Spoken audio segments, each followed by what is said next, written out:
tercurah limpahkan kepada baginda Nabi Muhammad sallallahu alaihi wasallam.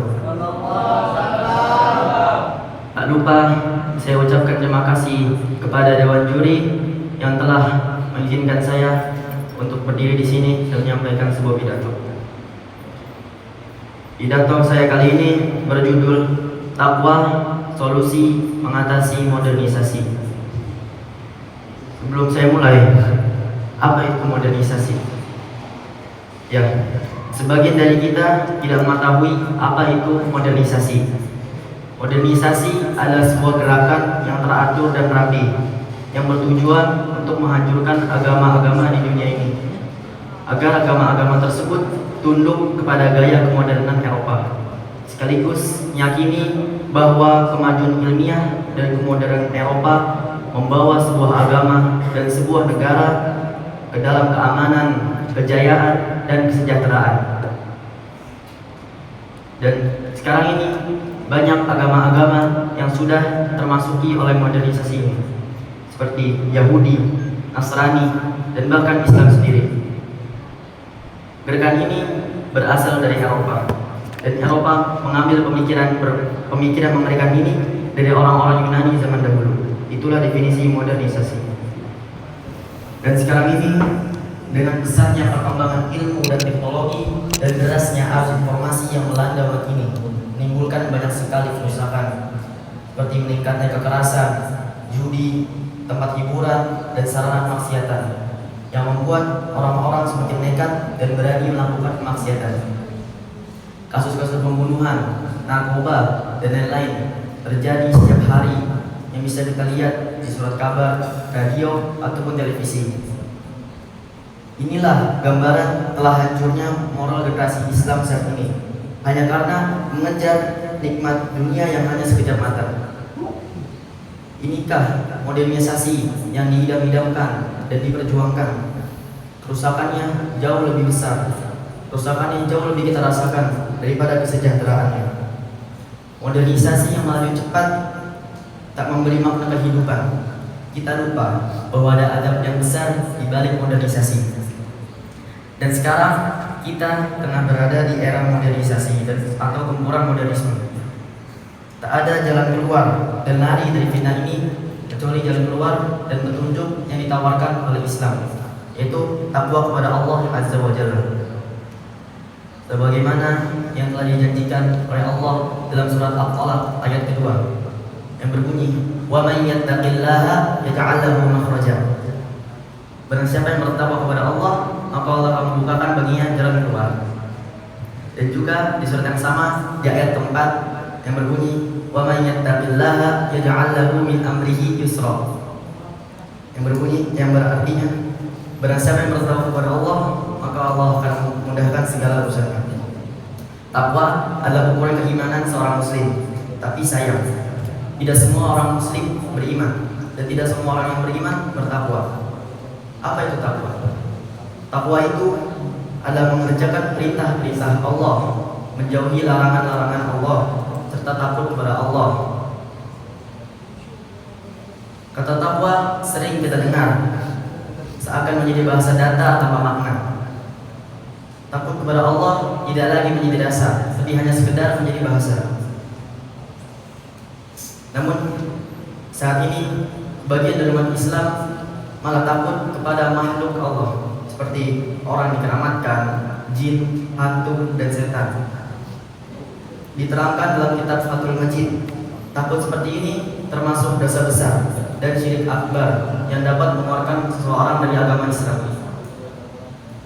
Allah berfirman di surat Ali Imran ayat 175 yang berbunyi, "Innama dzalikumus syaitanu yukhawwifu awliya'ah fala takhafuhum wa khafuni in kuntum mu'minin."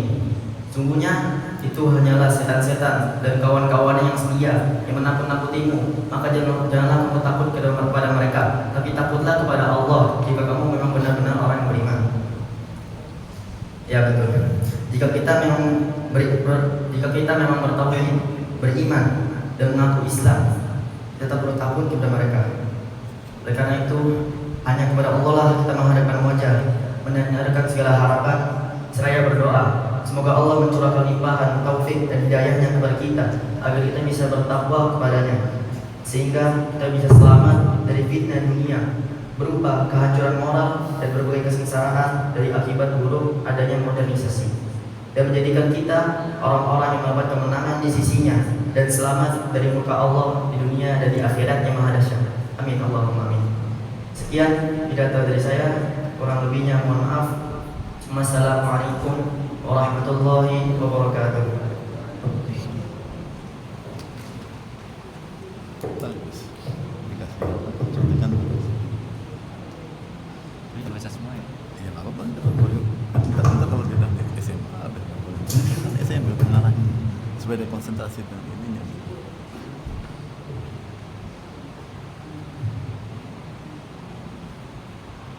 Bismillah. Assalamualaikum warahmatullahi wabarakatuh. Innal hamdalillah nahmaduhu wa nasta'inuhu wa nastaghfiruh wa na'udzu billahi min shururi anfusina wa sayyiati a'malina. Man yahdihillahu fala mudilla lahu wa man yudlil fala hadiya lahu. Asyhadu an la ilaha illallah wahdahu la syarikalah wa asyhadu anna Muhammadan abduhu wala nabiyya wala rasulah ba'da. Salawat beserta salam semoga tetap tercurah kepada paduka alam yang telah berhasil membedakan antara air dan bir, antara Fanta dan ganja, antara whisky dan air kopi, antara alkohol dan teh botol, yakni Habibina wa Nabiyina Muhammad sallallahu alaihi wasallam. Salawat yang kedua semoga tetap tercurah dan dilimpahkan kepada para sahabatnya dan para tabiinnya, yang mana mereka telah ikut andal aksi dalam menyatukan barat dan timur, mengikis habis segala ajaran komunis, membabat segala maksiat yang dapat merusakkan umat, serta membumi hanguskan kubu-kubu Yahudi dan Nasrani, sehingga sampai saat ini bendera Islam masih berkobar dan berkibar di penjuru dunia ini. Sebelum saya mulai, izinkan saya berterima kasih kepada para dewan juri dan para asatid dan serta teman-teman para pemuda harapan bangsa yang telah bersedia untuk menyimak apa yang akan saya sampaikan. Pidato kali ini yang akan saya sampaikan bertemakan pemuda adalah harapan bangsa. Apabila kita berbicara tentang pemuda, barangkali kita temukan dengan berbagai banyak artikel bahwa pemuda mempunyai peranan yang sangat besar terhadap bangsa dan agama. Mereka adalah harapan bangsa yang akan berjuang demi masa depan bangsa yang lebih cerah. Mereka dalam waktu yang sama juga adalah tumpuan agama yang akan berjuang demi kejayaan Islam di masa mendatang. Kita semua maklum bahwa masa depan bangsa dan agama ditentukan oleh pemuda-pemuda masa kini. Sebagaimana semboyan yang sering dinemukan, syababul yauma rijalul ghad. Today is young, tomorrow will be leader. Aina budak muara, besok akan jadi pemimpin negara. Pemuda hari ini adalah pemimpin di masa depan. Bagaimana keadaan bangsa 10, 20, 30 tahun yang akan datang? Jawabannya ada di tangan pemuda-pemuda hari ini. Sebagaimana perjuangan pemuda-pemuda dalam catatan sejarah kita yang telah menyumbang pikiran, tenaga, bahkan nyawa dipertaruhkan demi merebut kemerdekaan. Mereka siap mengangkat senjata, siap membawa bambu runcing, siap berjalan kaki melalui padang ilalang, serta menerobos hutan belantara, menyelusuri jalan setapak yang terjal dan berbagai rintangan mereka lalui. Sedangkan kita, apa yang kita lakukan? Apa yang kita lakukan selama ini dapat membuahkan hasil untuk bangsa dan umat 1000 tahun yang akan datang. Bahkan kita saja masih malas belajar, malas beribadah, sholat wajib saja masih menunggu untuk disuruh, padahal azan sudah berkumandang. Hayya 'alal shalah. Dan sebagian dari kita para pemuda masih keluyuran, masih nongkrong, masih main HP. Bagikan azan dan sholat hanyalah sebatas adat biasa. Inikah yang dinamakan harapan bangsa? Inikah pemimpin yang pantas memimpin negara ini? Sadarlah wahai harapanku, sadarlah pemuda harapan bangsa, bahwa kita belum terlambat, kita masih bisa berubah dan merubah apa yang salah dan menjadi pemuda yang dapat dipercaya. Maka ingatlah hadirin para pemuda calon pemimpin bangsa, kemerdekaan yang kita rasakan bukan kado dari Jepang, bukan hadiah dari Belanda, bukan turun begitu saja laksana embun di waktu malam, tapi ditegakkan di tengah untayan air mata, isak tangis, genangan darah, cucuran keringat, serta bagi getir perjuangan para pemuda yang kadangkala mereka sudah gugur di medan laga dan tidak sempat merasakan nikmat kemerdekaan. Itulah catatan para pemuda kita yang telah berkorban demi bangsanya.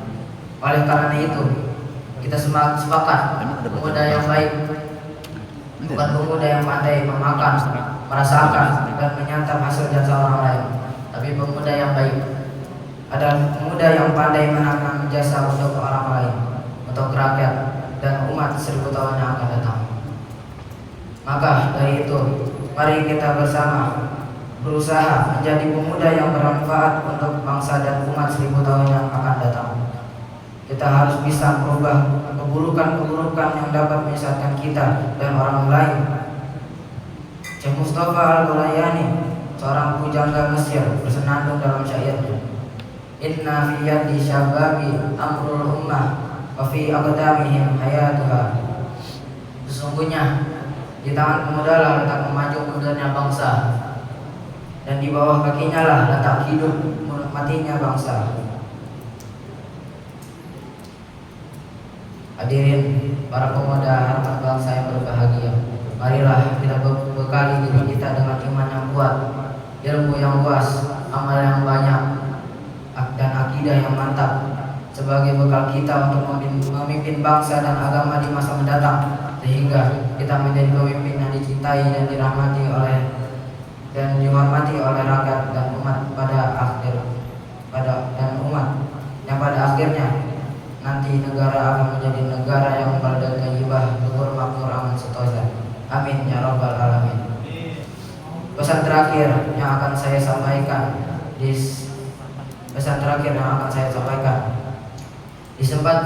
setiap tempat dan pekerjaan membutuhkan akhlak, bukan otak. Sekian yang bisa saya sampaikan. Maaf atas segala kesalahan berbicara, dan sampai jumpa dengan saya Willy Ramadhani di kesempatan yang sama dan acara dan gelombang yang sama. Wassalamualaikum warahmatullahi